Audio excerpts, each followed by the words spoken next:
China's international isolation was reversed as China again sought international cooperation. Diplomatic recognition by France in 1964 was one result of this outward turn in the 1960s. By 1965, agricultural production was back to what it had been in 1957, and total industrial production had more than doubled what it had been that year. At the same time, the success of readjustment policies deepened Mao Zedong's political isolation, as he was largely removed from economic decision-making and had resisted these policies. During the 7,000 Cadres Conference in January 1962, which was an enlarged Central Work Conference held in Beijing, Mao had been openly blamed for the failure of the Great Leap Forward and was even compelled to perform self-criticism in front of the 7,000 attendees in the party. He was on the defensive. Mao was angered that he alone was blamed for the disastrous outcome of the Great Leap and he felt betrayed by his comrades. He suspected that they wanted to depose him and replace him. Mao's assessment of the current political situation in China became critical and pessimistic. Since the 7,000 Cadres Conference, Mao was sidelined and had hardly any influence on economic policy and central decision-making. Forced to focus his energies on other political fields, he picked education.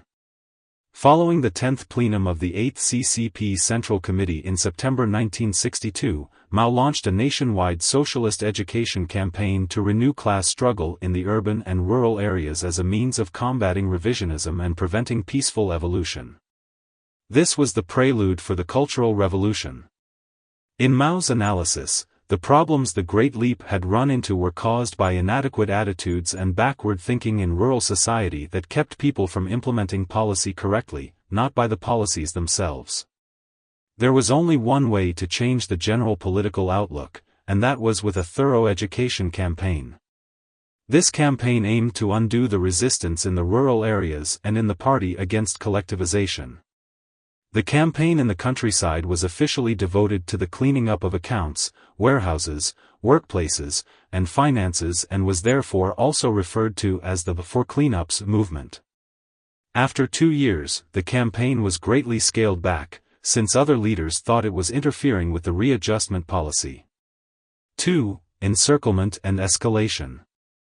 Large-scale armed uprisings of Tibetans in Qinghai and Tibet in 1958 and 1959, and rumors that the PLA planned to kidnap the Dalai Lama triggered mass demonstrations in Lhasa in March 1959. When the PLA moved in to quell the uprising, the Dalai Lama fled to India. During the early 1960s, China went on the offensive in the international arena and escalated a number of conflicts along its borders. This development led to a strengthening of the role of the PLA, which Mao and Lin Biao tried to make into a model organization. China's international isolation was reversed as China again sought international cooperation. Diplomatic recognition by France in 1964 was one result of this outward turn in the 1960s. By 1965, agricultural production was back to what it had been in 1957, and total industrial production had more than doubled what it had been that year. At the same time, the success of readjustment policies deepened Mao Zedong's political isolation, as he was largely removed from economic decision-making and had resisted these policies. During the 7,000 Cadres Conference in January 1962, which was an enlarged Central Work Conference held in Beijing, Mao had been openly blamed for the failure of the Great Leap Forward and was even compelled to perform self-criticism in front of the 7,000 attendees in the party. He was on the defensive. Mao was angered that he alone was blamed for the disastrous outcome of the Great Leap and he felt betrayed by his comrades. He suspected that they wanted to depose him and replace him. Mao's assessment of the current political situation in China became critical and pessimistic. Since the 7,000 Cadres Conference, Mao was sidelined and had hardly any influence on economic policy and central decision-making. Forced to focus his energies on other political fields, he picked education. Following the 10th plenum of the 8th CCP Central Committee in September 1962, Mao launched a nationwide socialist education campaign to renew class struggle in the urban and rural areas as a means of combating revisionism and preventing peaceful evolution. This was the prelude for the Cultural Revolution.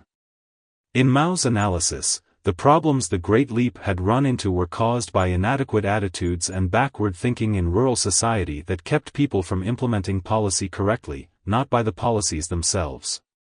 There was only one way to change the general political outlook, and that was with a thorough education campaign. This campaign aimed to undo the resistance in the rural areas and in the party against collectivization.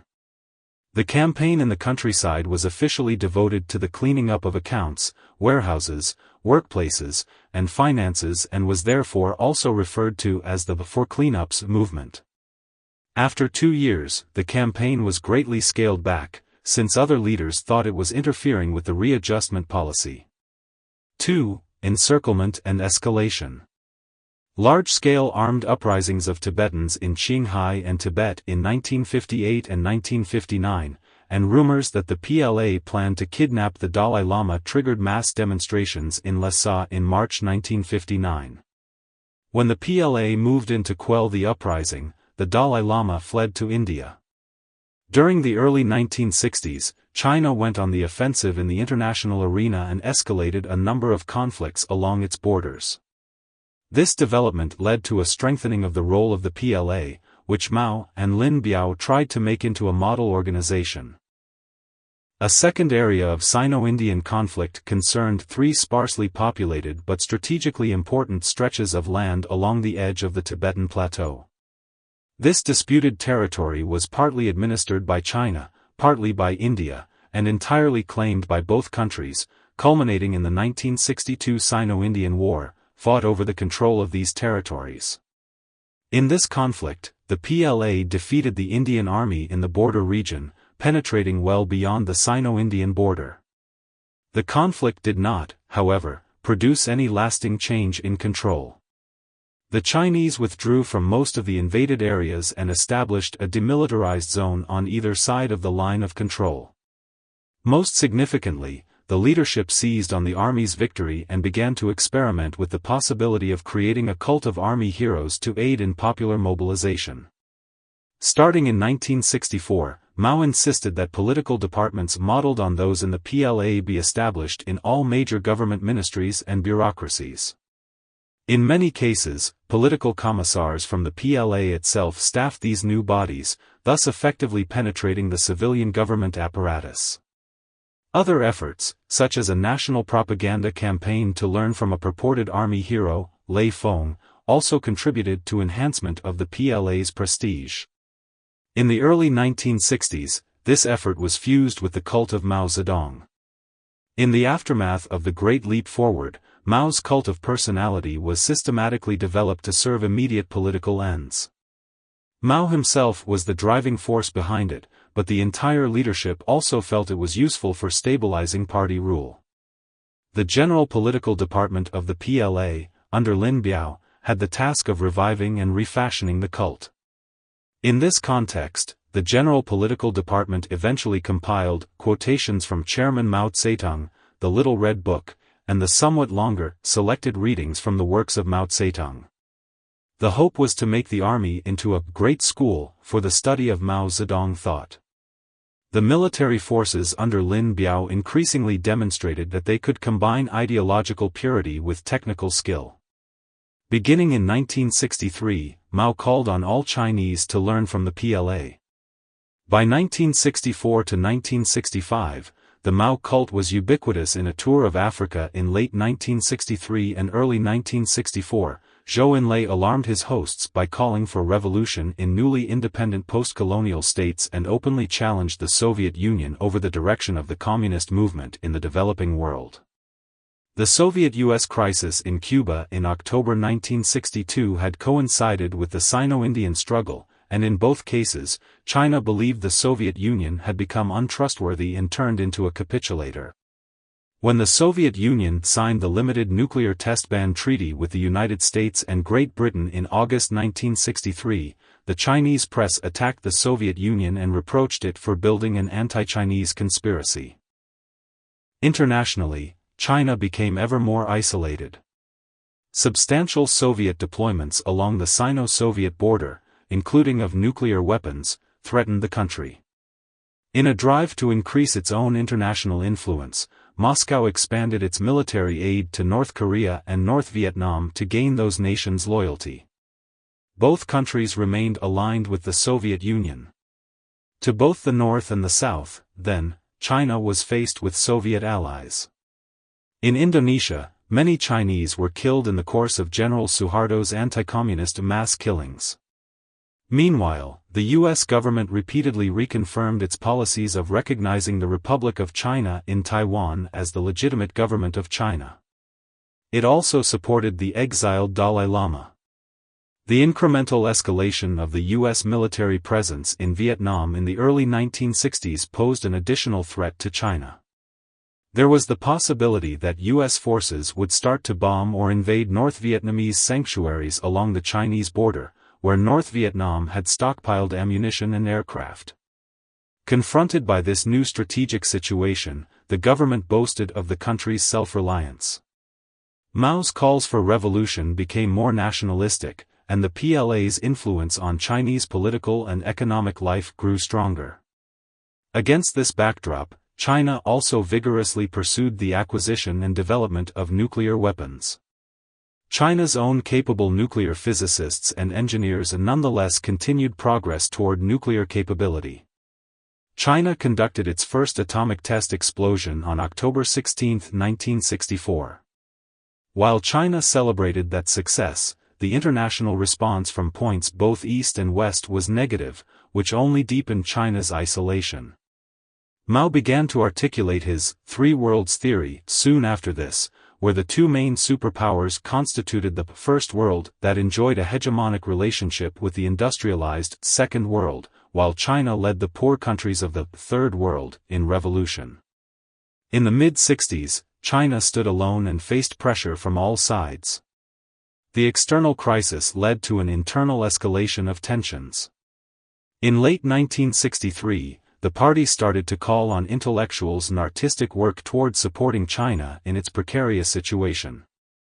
A party intellectual and deputy director of the Central Committee's propaganda department, Zhou Yang, tried to enlist China's intellectuals in the ideological war against Soviet revisionism and in the struggle for rigidly pure political standards. In July 1964, he was appointed to the five-man group formed by the Central Committee based on Mao's proposal, which was tasked with leading a rectification movement in literature and art circles.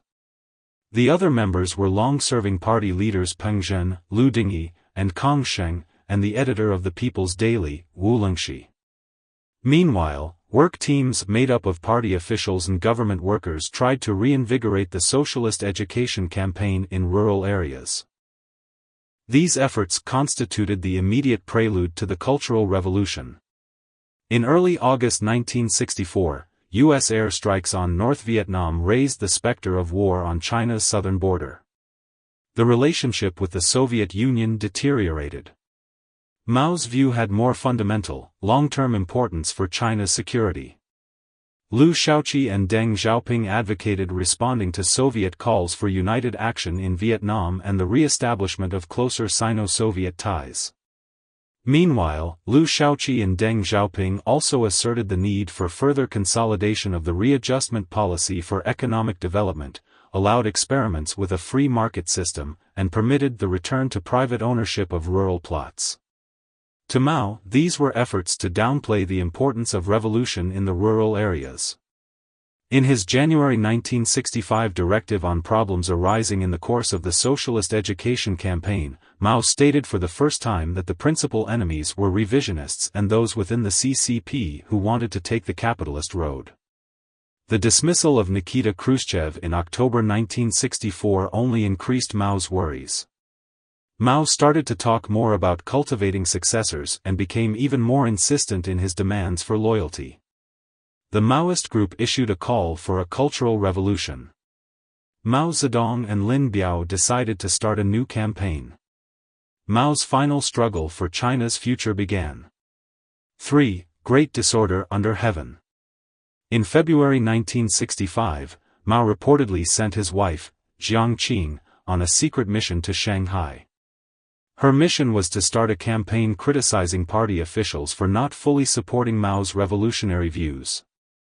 In these critical months, Shanghai became her base of operations. Newspapers published in that city reported the attacks on important figures in the Beijing party world who, Mao felt, were undoing his achievements and were out to unravel his policies. The first target was the historian Wu Han, who was also acting deputy mayor of Beijing. Wu Han had supposedly couched a criticism of Mao in his writing of a 1961 play about the Ming dynasty. In the play's hero, an honest minister named Hai Rui, was an allusion to Peng Dehuai, the Minister of Defense purged by Mao. The denunciation of Wu Han and the play, Hai Rui dismissed from office as poisonous weeds, in an article in the Shanghai Wenhui Bao on November 10, 1965, was the first of many attacks unleashed on a range of important political figures in quick succession. Several high-ranking party members were dismissed, culminating in the fall of Peng Zhen, the mayor of Beijing, in April 1966. Peng Zhen was accused of shielding bad elements such as Wu Han and suppressing leftists. Mao and his supporters hinted at the existence of an anti-party black gang, especially in the fields of education and propaganda. Then Mao came with a notification he wrote for presentation to the Politburo Standing Committee on May 16, 1966. The May 16 notification hinted at a larger upcoming purge. It also announced the coming of a cultural revolution. The May 16 notification indicated that Mao was determined to widen the scope of his assault on the counter-revolutionary forces he seemed to believe had made their way deep into the party and its leadership and through those organs to society as a whole. The text continued, "Party committees at all levels should be alert to the Chinese Khrushchevs within our party."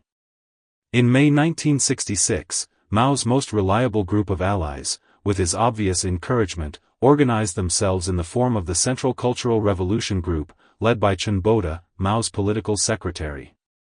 This informal body was to be the center of power. It became a tough decision-making office of the party, directly answering to Mao. It overruled all the regular institutions and organs of the party, the state, and, to some extent, even the military. With the May 16 notification, Mao Zedong publicly launched the Cultural Revolution, an attack on those in authority pursuing the capitalist road. The person Mao Zedong was out to destroy was none other than his second-in-command and designated successor, Liu Shaoqi. Mao was not only willing to throw China's cities into turmoil in a daring effort to rectify the revolution, but also wanted to topple the entire leadership of the state he had established and run for almost 20 years. Mao intended to replace the senior group of leaders in key positions with younger leaders more faithful to his current thinking. Since the Great Leap Forward's failure, he had been alienated from most of the senior party leaders. He saw traitors, saboteurs, and the return of capitalist oppression of the working people as the root causes of these unfavorable outcomes and advocated a return to active, violent revolution. The Cultural Revolution was as much, or even more, about the elimination of leading cadres Mao suspected of opposing him and his policies as it was about changing China's culture. Mao viewed most of them as selfish opportunists who were politically unreliable and unpredictable. Moreover, he wanted to rectify the CCP because he felt that the party as a whole had deviated from the correct political line. He also sought to provide China's youth with a revolutionary experience. Finally, he wanted to shake up the new institutional order to make the institutions of the PRC more egalitarian and inclusive, especially in the educational, healthcare, and cultural sectors. He pursued those goals through a massive mobilization of the country's urban youth, while instructing the CCP and the PLA to refrain from stopping the movement. As the Cultural Revolution gained momentum, Mao turned directly to students, young soldiers, and younger cadres to do what intellectuals and peasants, in his opinion, had failed to do, to rebel. In 1966, Mao famously declared, "It is right to rebel." In 1966, the students officially formed the Red Guards of the Cultural Revolution, the troops of Mao's uprising against his own party. A series of mass rallies were held. Mao attended the first rally in Tiananmen Square on August 18, 1966. Students had been entering the huge square since 1 o'clock in the morning. When Mao arrived at dawn, dressed in a green military uniform, he was met by roughly 1 million students and Red Guards. Between August and November 1966, 7 more large rallies were held with millions of students in attendance. During these rallies, Mao and Lin Biao told the Red Guards to take to the streets of China's cities and towns, to just crush the four olds, that is, old ideas, customs, culture, and habits of mind, to root out capitalist roaders, and to struggle against revisionists. Starting in October, a mass campaign was started against Liu Shaoqi and Deng Xiaoping, condemning their bourgeois reactionary line. The movement quickly escalated.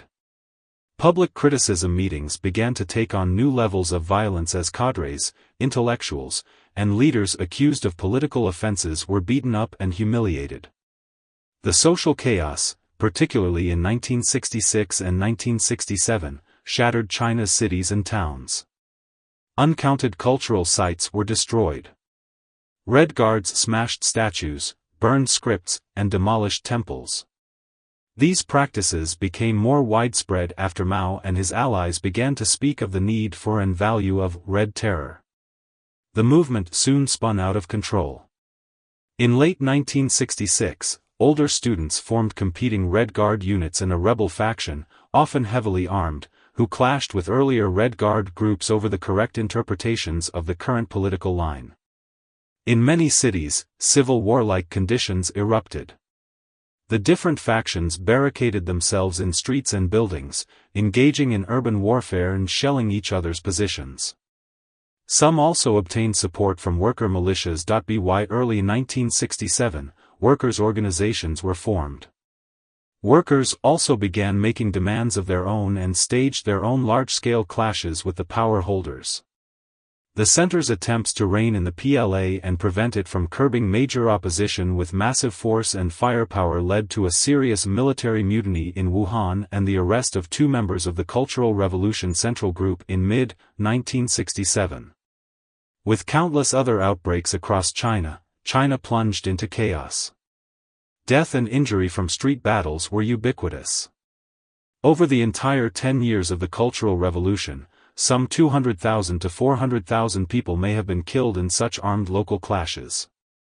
The conflicts revealed the tension and frictions that had built up in socialist society. The first phase of the Cultural Revolution ended in 1968 when a new system of revolutionary committees was instituted, consisting of 3 roughly equal parts: the PLA, the revolutionary masses, and the revolutionary cadres.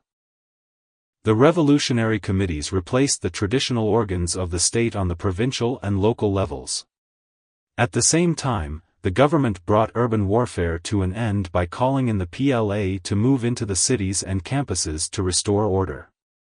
In October 1968, the 12th plenum of the Central Committee met to prepare the convening of a party congress in 1969 and to discuss the rebuilding of the CCP apparatus. But above all, the plenum sealed the fate of Liu Shaoqi. At the plenum, the party officially expelled Liu Shaoqi and dismissed him from his posts once and for all. He died in November 1969. Deng Xiaoping was dismissed from all positions too, but notably not expelled from the party. From 1969 to 1973, Deng Xiaoping was sent to the countryside and worked at a tractor repair shop in southern Jiangxi. To further stabilize the situation, the Red Guards needed to be removed from the cities. In July 1968, Mao's latest instructions to the students called on them to become ordinary peasants or ordinary workers. With this, the Red Guards were effectively dispersed as members were sent up to the mountains and down to the villages. Altogether, around 18 million educated urban youth were sent out to the countryside to work and to learn from the peasants. Many felt frustrated, disappointed, and betrayed. Some of the larger cities, such as Shanghai, Beijing, and Tianjin, sent large numbers of students to faraway places in Inner Mongolia, Xinjiang, Yunnan, and Heilongjiang. On average, they spent 6 years in factories or in the countryside. Sometimes, however, this could extend to 10 years. For most students, it was a time of hardship and great privations, but also of reflection and reckoning. Many were for the first time confronted with the extent of rural poverty. Violence continued between 1968 and 1970 with the campaign to cleanse the class ranks used by the army. Cleansing the class ranks was a campaign that was carried out by the new revolutionary committees. It aimed at eliminating all real or imagined resistance or opposition to the goals of the Cultural Revolution. These struggles also reached the countryside. It triggered uncontrolled violence against suspected local, class enemies, including their families. In fact, this was the most violent phase of the Cultural Revolution, during which many more people were tortured, maimed, or killed, or committed suicide. The killings were organized by local party committees, which ordered the slaughters to be carried out in remote areas. Entire families, including infants, were murdered. Nationwide, probably 1.5 million people were killed during this phase. The third stage of the Cultural Revolution decade started in 1970, which saw a moderation of the Cultural Revolution. Class struggle drew to a close as campaigns and mass movements ceased. Junior cadres that had been purged were rehabilitated and returned to work in their former jobs. The party recognized that it had to refocus its policies on the economy, which was in bad shape. The exhausted country longed to leave the great disorder under heaven behind and go back to normal. The political relaxation was used in the countryside to revive individual farming and to expand private plots. Makeshift markets emerged in many places. Private workshops were established as side businesses in low-key ways. Village enterprises and factories were started. Supplies of many services and goods were scarce. Beneath the planned economy, a lively economy of secondary markets emerged that allowed the rural population to trade and exchange important goods and products. This rapid emergence of markets and enterprises suggests that rural populations were reviving structures and institutions that had existed in the past. In the period between 1966 and 1971, up to 27.2 million Chinese suffered from some form of persecution, harassment, or harm. Of that total, at least 1.73 million people were killed, and 7 million were severely injured. Some 4.2 million were detained. The vast majority of casualties were not the result of rampaging Red Guards or even of armed combat between mass organizations competing for power. Instead, these people were the victims of organized action by the Cultural Revolution's organs of political and military power. 4. The succession crisis erupts. The succession crisis following the 12th plenum of October 1968, which passed a draft of the new constitution mentioning Lin Biao as future leader, was deeply influenced by China's anxieties about a potential Soviet invasion. China's concerns stemmed from the Soviet leadership's articulation of the Brezhnev Doctrine after its invasion of Czechoslovakia. In August 1968, the rest of the year 1969 was consequently dominated by fears of impending war with the Soviet Union. Several measures were taken immediately. Defense spending was ratcheted up throughout the country. The population was told to be prepared for war and to build underground shelters. As a result of the spreading panic, the party even undertook the unusual step of writing into the new party constitution that Defense Minister Lin Biao was now Mao's successor. The military tightened its grip on the party and the entire society. Both the Central Committee and the new revolutionary committees being established throughout the country were dominated by military men. The continuous ascent of the military and of Lin Biao made Mao Zedong, Zhou Enlai, and Jiang Qing uneasy. Mao, Zhou, and the former members of the Cultural Revolution small group around Jiang Qing started to look for ways to cut back Lin Biao's power. During this period, Zhou Enlai engaged in delicate and secret diplomatic exchanges with the United States. He managed to get the visibly aging Mao to agree to a secret visit to Beijing by the U.S. National Security Advisor Henry Kissinger in July 1971. That visit was one of the most far-reaching events in the post-war international arena. At a time when the fighting in Vietnam continued to escalate, China and the United States took major steps to reduce their tensions in the face of the Soviet threat. Lin Biao strongly opposed this opening to the United States, probably in part because he knew that this development would strengthen the political stand of his opponents. Kissinger's visit was tantamount to a major defeat for Lin. As the fear of war with the Soviet Union faded, Mao became ever warier of a successor who seemed to offer little specific support. He began to maneuver against Lin. Mao's secretary, Chen Boda, decided to support Lin's cause, however. Therefore, while many measures were undertaken in 1970 to 1971 to bring order and normalcy back to society, increasingly severe strains split the top leadership. Tensions first surfaced at a meeting of the Central Committee in the summer of 1970, where Chen Boda, Lin Biao, and their supporters made a series of remarks that enraged Mao Zedong. Mao then reprimanded Chen Boda as a warning to Lin. At the end of 1970, Mao also censured Lin's top supporters in the military forces, accusing them of disregarding and undermining civilian authority. The tensions intensified during the spring of 1971, until Lin Biao's son, Lin Ligua, together with supporters in the military, evidently began to put together plans for a possible coup against Mao, should this prove the only way to save his father's position and life. The scheme had the code name 571. It contained a scathing condemnation of Mao Zedong, calling him the biggest tyrant in Chinese history. Lin Biao's daughter secretly informed Zhou Enlai about her father's plotting and set events in motion, leading to Lin's immediate attempt to escape. In September 1971, Lin Biao, together with his closest family members, died in a plane crash over Mongolia. Apparently, they had been on their way to the Soviet Union. Details of the defection and death of Lin Biao are shrouded in mystery.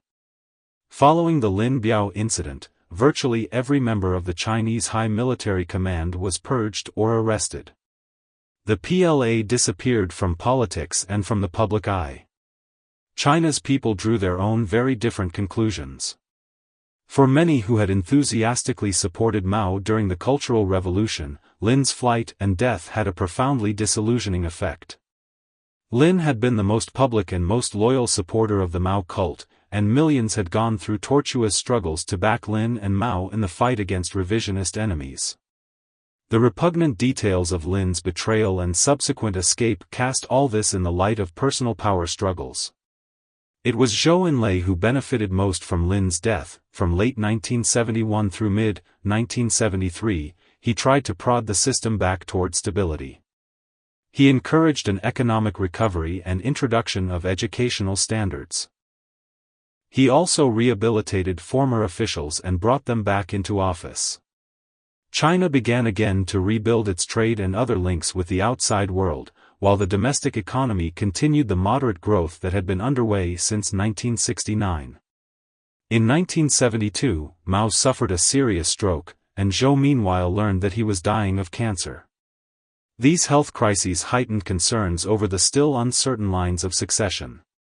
In early 1973, Mao called Deng Xiaoping back, but his re-emergence was opposed by Jiang Qing and her followers. From mid-1973, Chinese politics shifted back and forth between Jiang Qing and her supporters and the faction around Zhou and Deng. The former group favored the continuation of the Maoist line, including political mobilization and class struggle. The latter, however, advocated the primacy of economic growth and a pragmatic opening to the West. Mao tried to maintain a balance among these different groups while continuing to search for the right successor. The leftists gained the upper hand from mid-1973, during which time they initiated a campaign that used criticism of Lin Biao and of Confucius as an allegorical vehicle for attacking Zhou and Deng. Until the spring of 1974, economic stagnation and mounting economic problems made Mao turn back toward Zhou and Deng, emphasizing the need for stability and unity. In April 1974, Deng was chosen by Mao to make the presentation for China at the 6th Special Session of the UN General Assembly in New York, where he also met with Kissinger for the first time. Deng worked to revive the four modernizations of agriculture, industry, science and technology, and defense. These policies, with their focus on consolidation in education, economy, and the military, were anathema to the leftists, who attacked Deng's efforts. Jiang Qing and her radical supporters, however, finally succeeded in persuading Mao that Deng's policies would inevitably lead to a repudiation of the Cultural Revolution. Mao's dissatisfaction with Deng had been accumulating. After Zhou died in January 1976, a number of massive demonstrations were held in Beijing and other cities, taking advantage of the traditional Qingming festival to remember Zhou Enlai and to decry radical leftist policies. The demonstration was suppressed, and Mao Zedong believed that Deng Xiaoping was responsible for this demonstration. Deng Xiaoping was formally removed again on April 8, 1976. On July 28, Tangshan, a town several hundred kilometers from Beijing in Hebei province, was hit by a catastrophic earthquake that, according to official figures, resulted in 242,000 deaths. The tremors jolted Beijing and damaged perhaps a third of Beijing's buildings. Indeed, the catastrophe contributed to a general nervousness and uneasiness tangible in the public at that time. Mao's death on September 9, 1976, and the arrest of the Gang of Four less than 1 month later, on October 6, 1976. By a broad coalition of political leaders, police, and the military, finally created the chance for a reset. The Cultural Revolution also left longer-term legacies. Young adults had been denied an education and had learned to redress grievances by taking to the streets. Corruption had spread within the CCP and the government, as the terror and accompanying scarcities of goods during the Cultural Revolution caused people to fall back on black markets and personal relationships. The CCP leadership and the system itself suffered a further loss of faith in the system. The legacy of bitter factional strife continued to haunt Chinese society. Faction struggles were rampant as members of rival Cultural Revolution factions shared the same work unit. In the first years of the PRC, both CCP leaders and their foreign supporters had concerns regarding regime stability. Stalin and the Soviet advisors frequently urged the CCP to enter a coalition government with the democratic parties in China and to work within existing political structures and institutions. The CCP was well aware of the challenges it faced in governing China and its lack of legitimacy, given its violent assumption of power. When the party decided that it should gradually discard the slogan of New Democracy and, in the 1950s, began to stress the need for transformation and class struggle, a shift that, by 1962, would find Mao proclaiming, "Never forget class struggle," it created political ambiguity and uncertainty and exacerbated the lack of legitimacy. This, then, was a state and government that claimed to serve the people, yet left any mandate. The profound transformation it was pursuing had not been sought by those for whom it was governing. With the push toward socialist transformation in 1953, the CCP departed from earlier assurances and faced growing mistrust. Cold War conflict and later the conflict between China and the Soviet Union created additional outside pressures that further increased feelings of vulnerability and a pervasive nervousness. Given its profound lack of legitimacy, the institutions of the state were weak and vulnerable. The new government therefore felt it needed to exercise strict control of society and to constantly mobilize the people in support of the new system. Years of fighting and frequent changes of ruling powers and administrative structures had resulted in the collapse of social and political institutions. Many villages and towns were run by criminals, armed gangs, demobilized soldiers, and local strongmen. The rural economy had been ruined, food supply was insufficient, and urban economies were crippled by inflation. The CCP introduced a new, highly politicized public culture into the young PRC that transformed the nation into a propaganda state with the aim of consolidating the party's power. The CCP accomplished this by constructing monumental public buildings with patriotic and political themes, by mounting spectacular celebratory parades, and by disseminating propaganda through new art, literature, and a revised history of the CCP's accomplishments. But it also produced jittery, restless states of emotion as the imagined utopian world of communism collided with the harshness of everyday life in Mao's China. The CCP had created a powerful, centralized state that was able to subdue resistance by violence, but it was a structuralist state, as it had no stable, legitimate institutions and lacked established procedures existing institutions from the time before 1949, such as villages, local communities, markets, private businesses, and the public sphere, were destroyed. Yet the new institutions, such as people's communes, state-owned enterprises, and government planning agencies, remained weak, coercive, and inefficient. They were expected to govern a diverse population that was more consumed by the travails of everyday life than by political aspirations. The centralized state was also based on an exclusive political institution, the party state. The party state secured the power of the CCP to impose control and committed it to benefit from extraction. State centralization under one-party rule enabled certain achievements, especially in infrastructure, education, and welfare. Mao sought continuously to revolutionize the state, to put politics in command, and to achieve a genuine social revolution capable of overriding economic calculations and social hierarchies. The turmoil in Chinese society caused by the Cultural Revolution was above all a dragged-out succession crisis at the top, which saw intense jockeying in the leadership. Any one-party system that is hierarchically geared toward a central figure at the top faces the great challenge of political succession. A number of factors made succession in the Cultural Revolution decade volatile and unpredictable: weak institutions, the overwhelming authority of an incumbent who wanted to make his own pick, and ambitious contenders coveting the top job. Together, these created an unstable situation. China in the mid-20th century was an enormously varied, profoundly shaken, and rough social terrain to be governed. To build a new China with varying degrees of fervor and success, the party felt compelled to invest enormous amounts in the forms of cultural capital, political energy, grassroots mobilization, and social engineering. In retrospect, the PRC from its founding to the end of the Cultural Revolution was an era marked by the invasive use of governing technologies, such as thought reform, rectification campaigns, and sheer violence. Yet implementation of its policies remained uneven, and its final victory proved elusive. The CCP had to contend with a China consistently in existence despite growing party power and the expanding reach of the state.